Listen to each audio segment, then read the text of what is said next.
military takeover in Burkina Faso is being condemned worldwide. However, inside the country, there's growing support for the coup. Residents took to the streets of Ouagadougou to show their support. And this comes after violent militant attacks that government has failed to quell.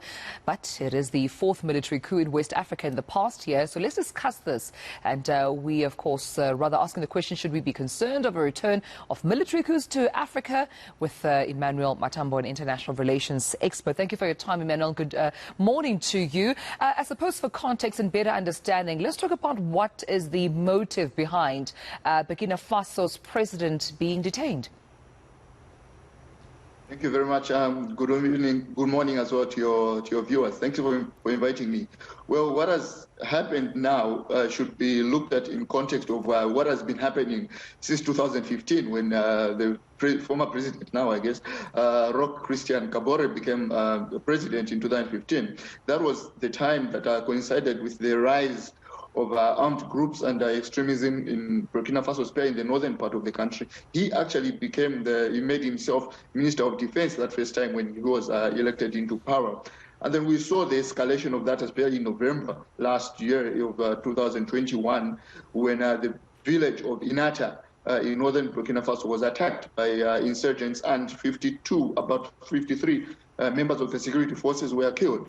When Michelle Bachelet, who is now the director of the United Nations High Commissioner for Refugees, for Human Rights, visited Burkina Faso, she actually sounded the alarm to the president, saying you have to take care of the situation that is brewing, especially in the northern parts of Burkina Faso. Unfortunately, the army has always decried that they did not receive any logistical support from the president.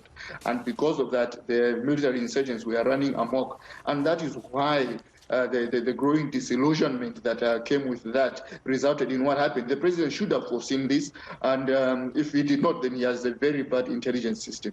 Yeah, what does this then mean for the future of, the country, the West African region? We know there's been international outcry and condemnation coming from ECOWAS, as well as the, African Union. However, for Burkina Faso, are they in a state to avoid future coups, future detainments of presidents, given that this seems to be a recurring problem for the country? You are indeed right. This has been a recurring problem for the countries, extending back almost 4 decades.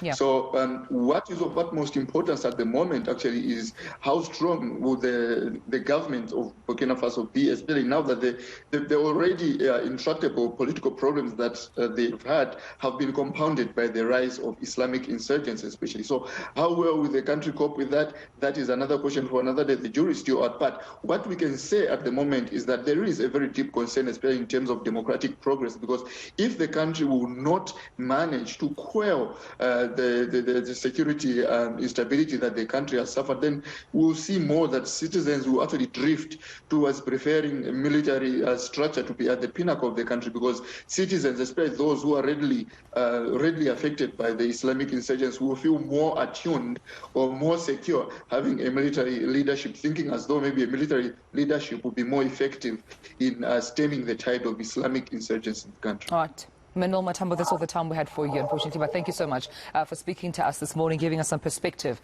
into what's happening in Burkina Faso. Emmanuel Matambo joining us this morning after President Kabore had been detained.